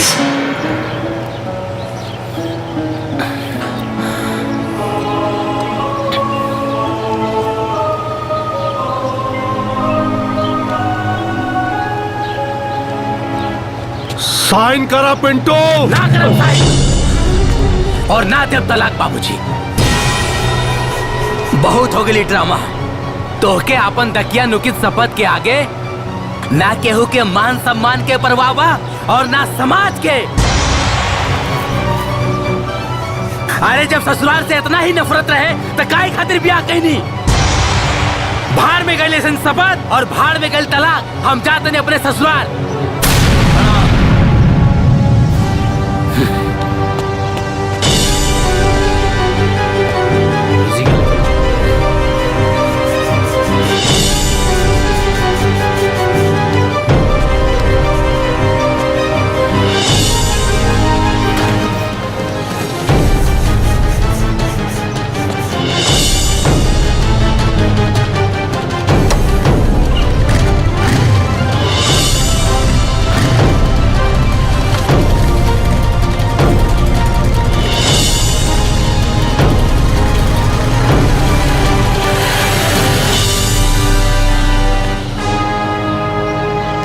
वकील साहब जी,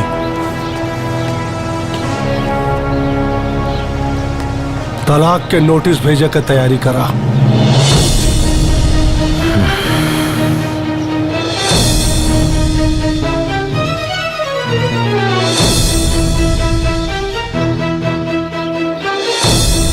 का तलाक? ये बात अगर दीदी के पता चली कि जीजा जी ओकरा के तलाक दिले बाड़े तो का होई? दीदी की ये बात बताइबो मत करब। अरे उनकर हार्ट फेल हो जाए। अरे भौजी कुछ चीनी।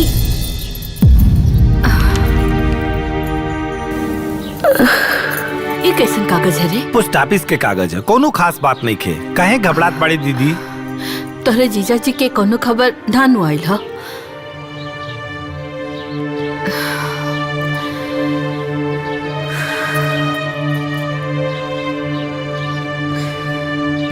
तलाक भेजले बानी ये लोग ना। ठीक बा, हमें पूरी दुनिया के बताई, टीवी पे बताई और इन लोगों की छुट्टी करे।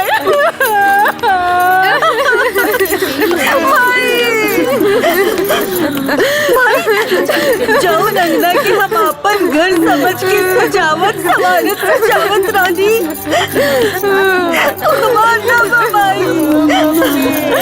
एक बार भी ना सोच ले लोग कि तलाक की बात सुन के आप में का भी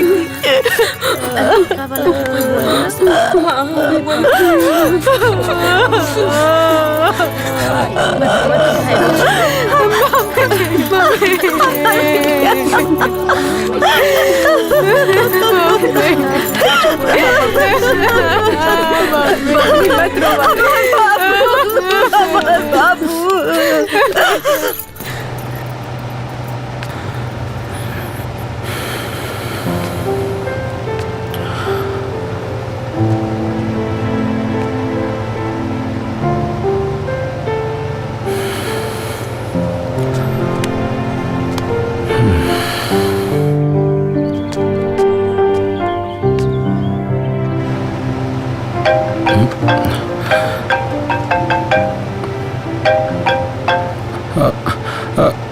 हाँ बेटा।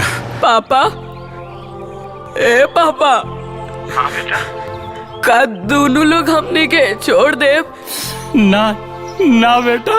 ये तलाक के कागज काहे भेजले मानी पापा? मम्मी बहुत रोवतिया। सब केहू बोल रहल बा कि तलाक के बाद मम्मी पापा अलग हो जाला। का सही में तलाक से आप दोनों जनी अलग हो जाइल जाए? अगर ऐसन बात बा तो हमार पढ़ाई लिखाई, हमार करियर ये कुल के देखी पापा? ना बेटा, ऐसन बात ना है बेटा। ऐसन बात नहीं खे बा तो तलाक के पेपर मम्मी के काहे भेजले बानी? हमरा के राउर बहुत याद आवता पापा। का तोहरा के हमें जनी के बिल्कुल याद ना आवत पापा? आवता बेटी, बहुत याद आवता।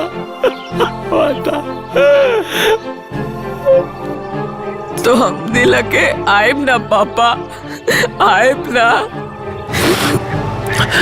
बहुत जल्दी बेटा, बहुत जल्दी अब तनी लोग के लेवे आई, सब साथ रहल जाई।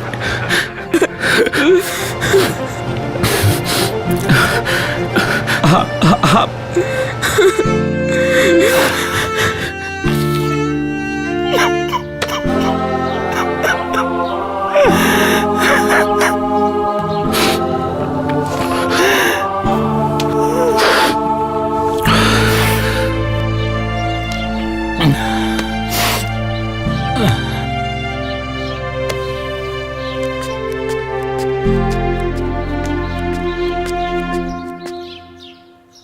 टिंकू के फोन आयल रहल का?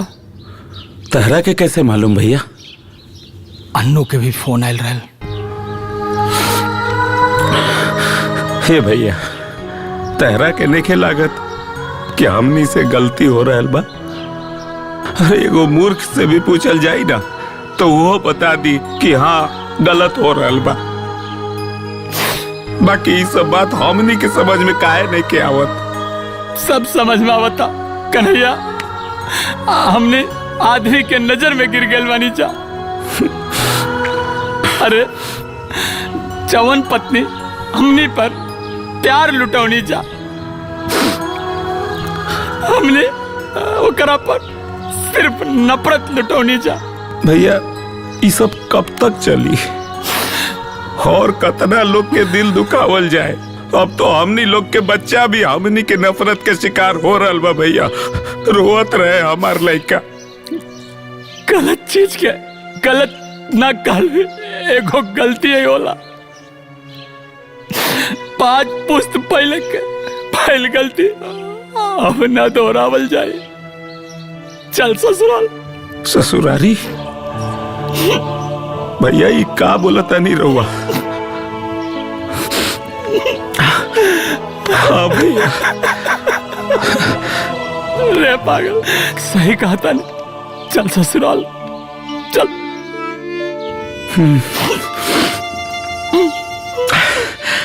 चली ससुरारी।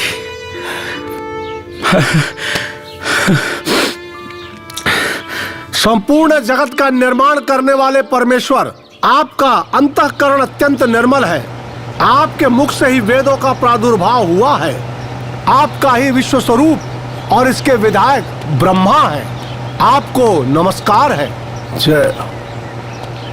अपने बल और वेग के कारण ही अत्यंत दुर्धर्ष प्रतीत होते हैं। बाबूजी। भगवान विष्णु को नमस्कार है। कहाँ रे? ससुरारी। दिमाग खराब हो गल बका तो नहीं का? दिमाग खराब रहल, अब ठीक हो गई बा बाबूजी। आज ले रउआ के जौन उचित लागल उ तू कैला, अब हमनी के जौन उचित लागता वो हमनी करता नहीं जा।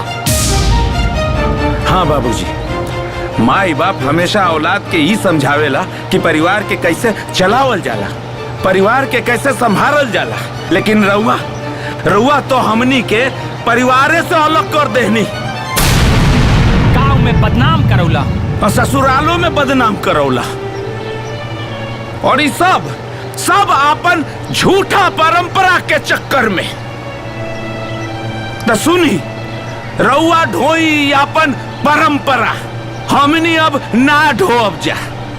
बाबूजी आज हमनी चिल्ला के कहा तानी, हमनी ससुराल के दीवाना है।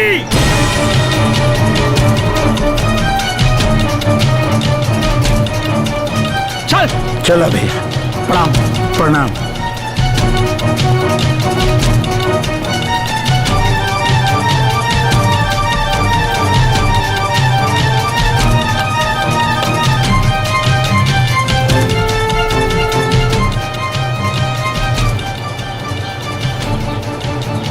भले ही अपने नैहर में मर खप जाई, बकिर जबले रहुआ हमरा के लेवे ना आई, तबले ही घर के चौखट पे कदम भी ना रखब। तोहके अपन दकिया नुकित शपथ के आगे ना केहू के मान सम्मान के परवाह बा और ना समाज के। प्रणाम।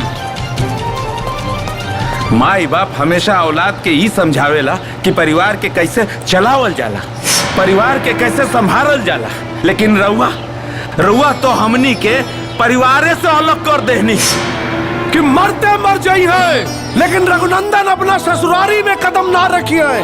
और ये सब अपन झूठा परंपरा के चक्कर में रउआ ढोई अपन परंपरा, हमनी अब ना ढोब जा।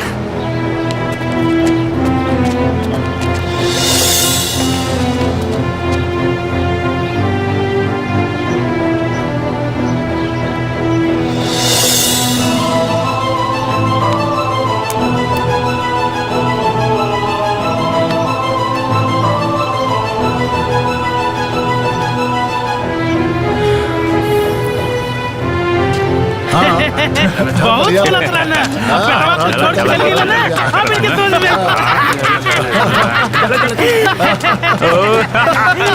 अरे का है चाचा, बहुत बड़ा बड़ा फेंकत रहला ना, और तो और हमके ससुरालों से टंगवा ले रहना। अब तोरे पेटवा लोगन का का होई? अरे मर्दा मनैया सीमा पे सोवे, मौका मारा ससुरारी में। मर्दा मनैया सीमा पे सोवे, ससुरारी में। अरे अब कवन मुंह देखैबा घरा में ए चाचा? अब कवन मुंह लेके बाहरे जाइबा ए चाचा? तोरे बेटा लोग तो ससुराल के दीवाना हो गई ना। ससुराल के दीवाना हो गई। अब तो तुम्हें अपने मुंह पे करिखा लगा लेवे की चाहिए।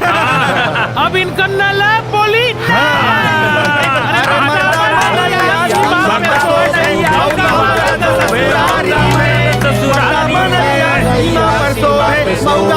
ससुरारी में।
देखना। अरे दे, ये दूध काहे गिर गिर रे? अरे हाथ से छूट गईल, एमे इतना घबराहट काहे बड़े? ए, हमर मन बहुत घबराता। अपने जीजा जी के फोन लगाओ ना रे।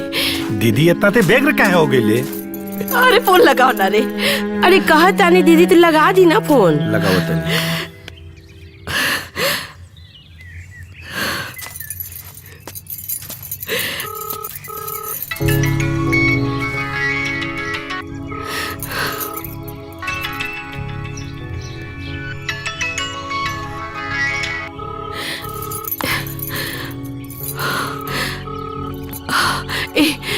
का भेल रे? फोन नहीं खन उठाओ। एक काम कर, लाखन के फोन लगा, ओकरा से बतिया ली।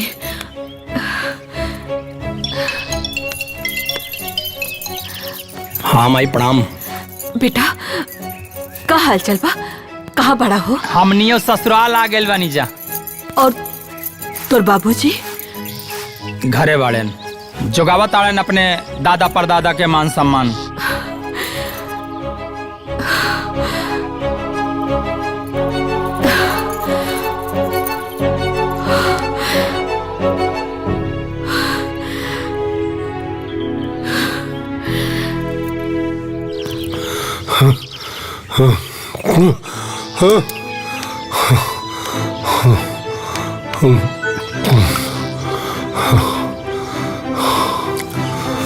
लेला एकदम ताजा बा। अभी मार के लेके आवत है। अच्छा कितने के बाद?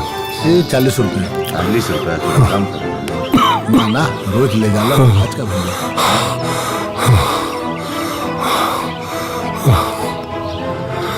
अरे भाजी प्रणाम। हाँ, आराम से बैठा। अरे बैठा बैठा।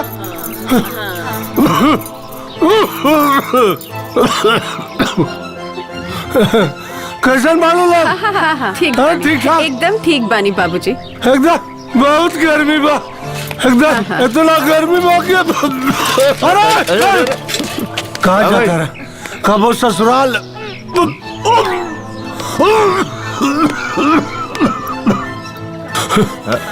ससुराल मची ब्याह मत करिए तू। हम और बाबू चल निकल जाओ यहाँ से।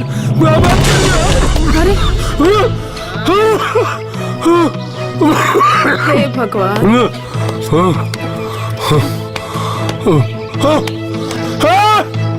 देखा लगा लो।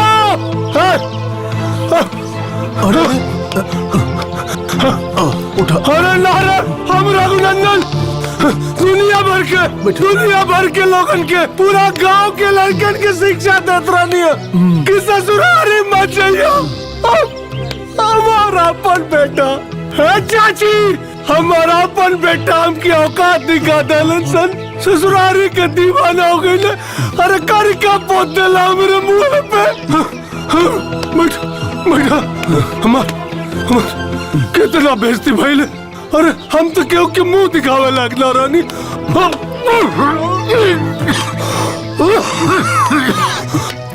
अरे कभी अरे मारा हमरा के गधा पे बिठा के घुमाओ हमरा के। का करी हम? का करी? इटो मार दे हमरे कपड़ा पे। ऐसे फोड़ दे। ऐसे फोड़ दे ऐसे। हमके मार हमरा के। अरे हमारा औलाद हमार दुश्मन हो गई, दुश्मन बन गई। रघुनंदन के कहीं मुंह दिखाओ ना।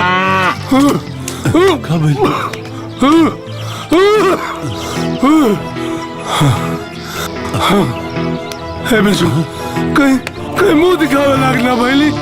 हमार बेटा ससुरारी की दीवाना हो गई सन। पूरा गांव के लड़कन के हम मौका कातरा नहीं। हमारा औलाद हमके मौका बना देला भैया, हमके मौका बना देला। तू काम करा। और हम ठीक है। हमके का हुई?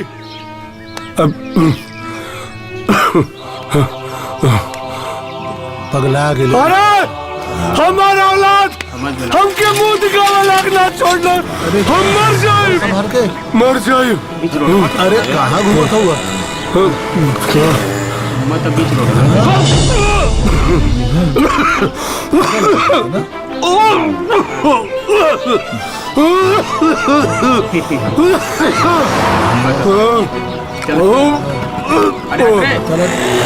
अरे अरे अरे पगला गल बड़ा का चाचा, अरे चाचा पागल हो गल बड़ा का। हे बाबू, भैया, हे बेटा, अरे बुढ़ऊ हटा। बस रुक रो, रोको, अरे हमारी बात सुनो, अरे बात सुनो,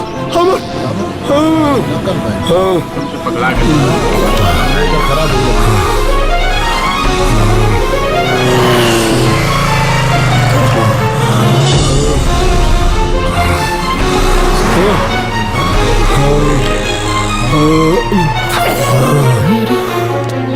समझी जी?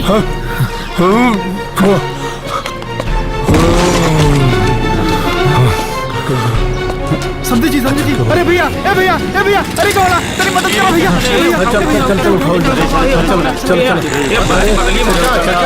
चल उठाओ, उठाओ, गिर गया बेचारा। हाँ पीछे जाओ। हेलो बाबू, का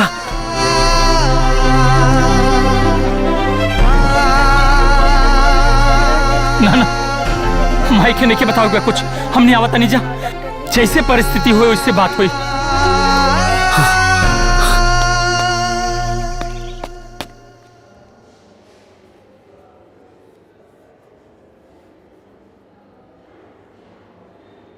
थैंक गॉड आप होश में आ गए। कैसा महसूस कर रहे हैं आप? ठीक। बताइए, आप लोग जैसे गार्जियन इंसान को जहर खाना चाहिए क्या? वो तो आपकी किस्मत अच्छी है कि आपके समधी जी ने सही समय पे आपको हॉस्पिटल में ले आए। सिस्टर, इनके समधी जी को बुला लो। जी सर। बड़े खुश नसीब है आप, आपके समधी जी बहुत महान व्यक्ति है। बाबूजी, बाबूजी, जिंदगी भर रहुआ के बात बनने, एक गलती की इतना बड़ा सजा, जहर खाए खाई नहीं बाबूजी। हे बाबूजी, रहुआ जहर ना खाए के चाहत रहे बाबूजी, खाए कहीं नहीं है रहुआ जहर।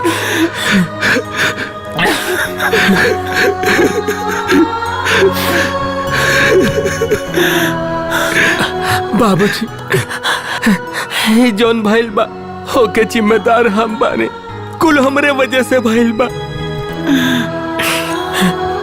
लेकिन बाबूजी, आपसे हम ऐसा कोनो काम ना करा जौना से आपके तकलीफ होके। ऐसा दिन देखे के पड़ल, बस आप जल्दी से ठीक हो जाए बाबूजी, साथे रहल जाए बाबूजी। समझी जी, रहुआ काहे रोता नहीं? रिश्तेदारी का मतलब बोला, रिश्ता का पहरेदार, और हमरे पहरेदारी में राउर परिवार के एक भी मोती धागा से टूट के अलग ना हो सकला बाबूजी।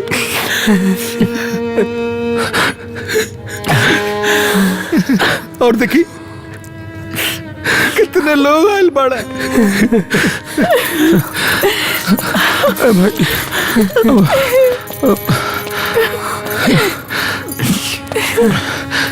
हाँ समधी जी, यहाँ के एकदम ठीक कहता नहीं। ये देखी ना, हम रहुआ स्वास्थ्य लाभ खातिर देवी मैया के मंदिर गई रही, रहुआ खातिर प्रसाद चढ़ा के लाइल बनी।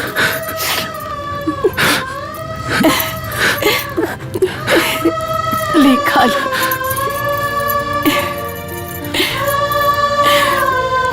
यहाँ क्या?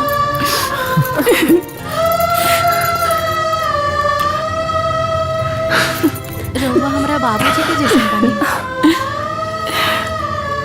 ये देखिए, महादेव की भभूति ले बनी, रहुआ जल्दी ठीक हो जाए।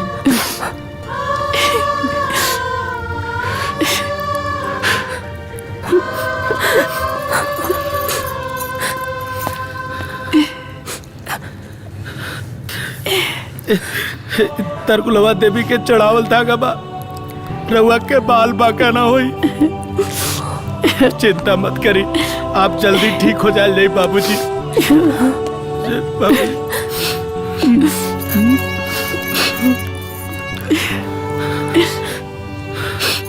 बाबूजी, राहुल सेहत से बढ़कर और कोनो चीज नहीं की। बस एक बार आप ठीक हो जाएं। हम तीनों वादा करता नहीं अपना अपना पति के नैहर जाए खातिर कब्बो दबाव न डालब। हाँ बाबूजी, हमने से राहुल ही हालत देख कर न जाए।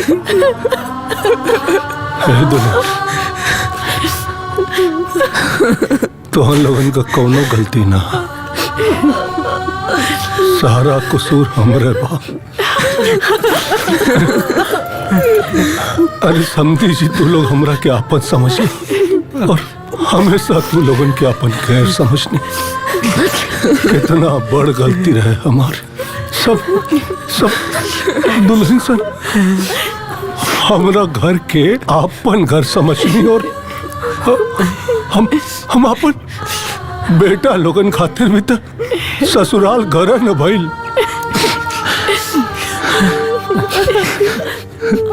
लेकिन हम ऐसा ना होके देनी। ए समझी जी, दामाद तब ससुर खातिर बेटा से बढ़ के होला और सास ससुर धर्म माता पिता।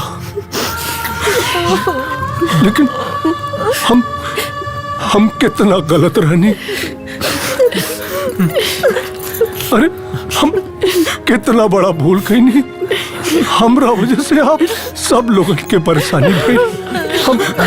हम अपन पीढ़ी के गलत परंपरा के चलते अपना बेटा लोगन के इतना तकलीफ देनी आज तक हम।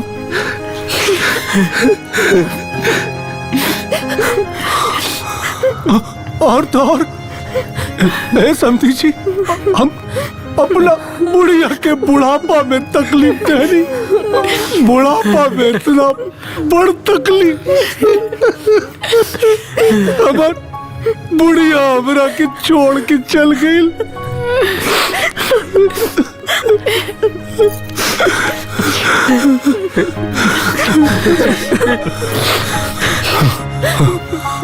हमरे जैसा न जाने कितना बाप के चलते करोड़ों लड़का अपना ससुराल से रिश्ता तोड़ ले हुई है सन। सब गलती हमार बा। और आज एक बात हमरा के समझ में आ गई बेटा, रिश्ता नाता रिश्तेदार इनके बिना जीवन में कुछ नहीं के।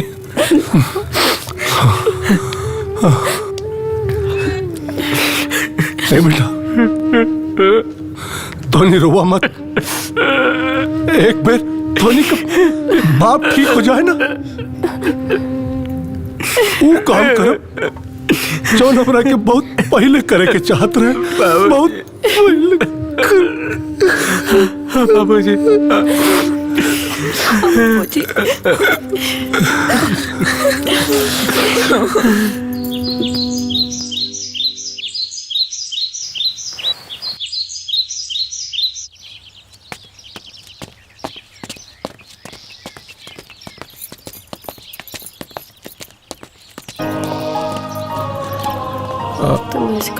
का भइल बाबूजी? कहले रहनी ना हम, ठीक भइला के बाद सबसे पहले वो काम करब जौन हमरा के बहुत पहले कर देवे के चाहत रहे।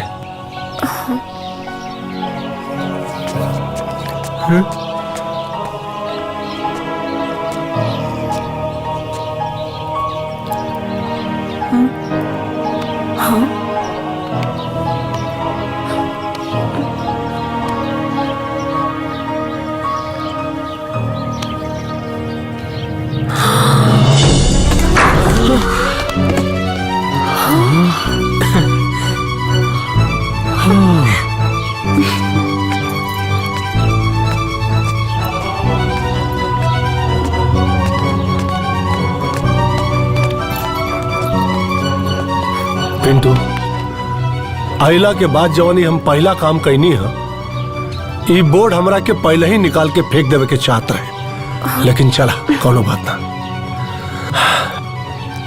अब अपना 5 पीढ़ी का परंपरा तोड़ के रघुनंदन अपना पत्नी के लेवे ससुरारी जाई है। गाजा बाजा के साथ तैयार हो जा लोग, तो हनी के माई का विदाई करावत जाए के बाद। तो कमाल हो गई, परंपरा टूट गई लाज।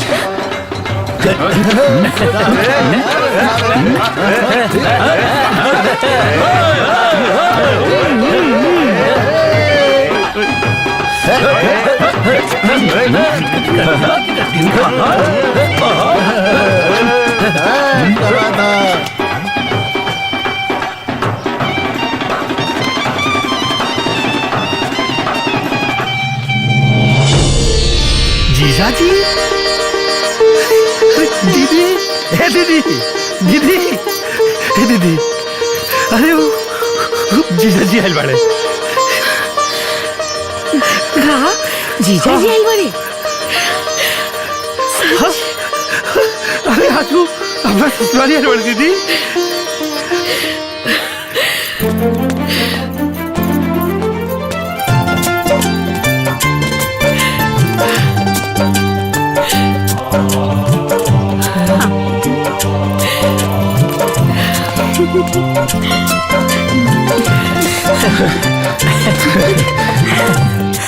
चल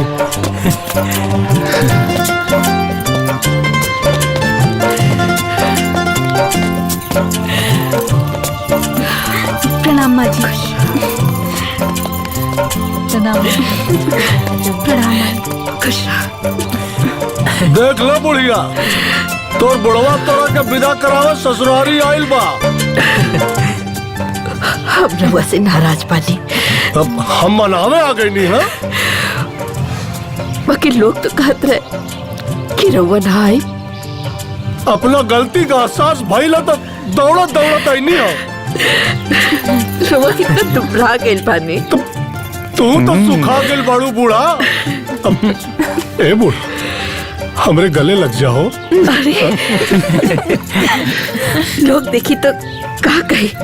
अरे ससुराल नहीं का कही के हो, इतना मस्ती मजाक तो चले ला ए बूढ़ा, अब लग जा। ए बाबूजी, अब माई भी तैयार बारी, सब लोग तैयार बाड़े, तो चली ना। विदाई के समय ठीक बा, लेके चली माई के। बहुत पगला। अरे ब्याह के बाद पहला बेर रघुनंदन ससुराल आई ना। हाँ। 8 दिन से पहले हिलब नहीं यहाँ से। ए भैया, हमार बाबूजी भी ससुराल के दीवाना हो गईले। बजाओ लोगे।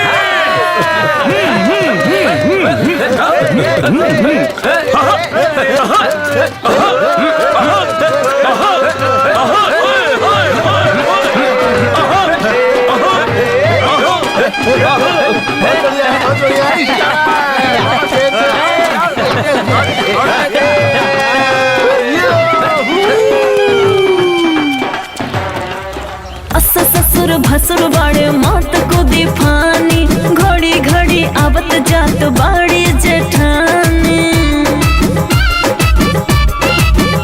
ए जी सास ससुर भसुर बाड़े मत को दीफानी, घड़ी घड़ी आवत जात बाड़ी जेठानी। बने अभी हम नया नहर कनिया। छुप छुप के चला कोइल जाओ प्यार धनिया, रानी दे ध्यान हो हमार धनिया। छुप छुप के चला कोइल जाओ प्यार धनिया, रानी दान